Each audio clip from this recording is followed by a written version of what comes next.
Your relationship with God is not defined by you coming to church every Sunday. Our Christianity is defined by our relationship with God every single day. Hindi ka lang po Christian pag Sunday, right? Pero maniniwala ka ba kung sasabihin ko sa iyo, kahit sa panahon na ikaw ay nagkasakit, nasaktan, when you are in pain and suffering, God is still in that pain?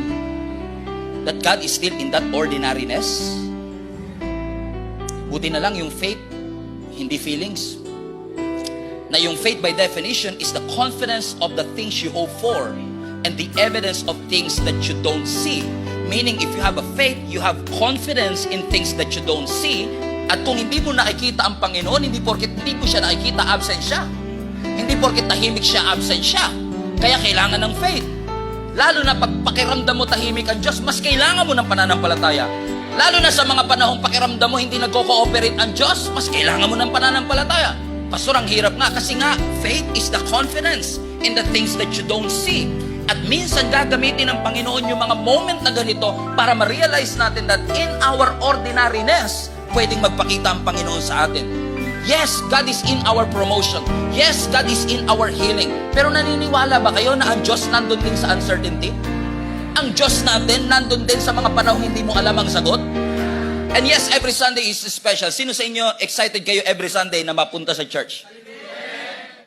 But do you believe that God is also with you habang nagluluto ka? That God can show Himself to you habang ikaw ay nagtatrabaho, nasa gym, nag-aaral, kumakain, natutulog, nagkukommute, papasok ng iyong trabaho, na pwedeng nandun ang presensya ng Panginoon, that sometimes we take it for granted because we are waiting for the next big thing in our life. Kaya nga sabi ng 1 Corinthians chapter 10 verse 31, so whether you eat or drink or whatever you do it for the glory of God.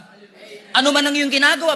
Because again, Christianity is not just about your relationship with God during Sundays.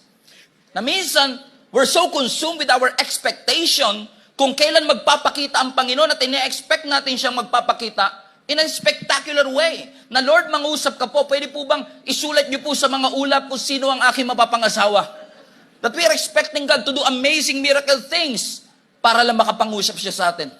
But what if I tell you mga kapatid, na madalas nating namimiss ang ating Panginoon na gumagawa at nangungusap sa araw-araw na normal, ordinary things of our life.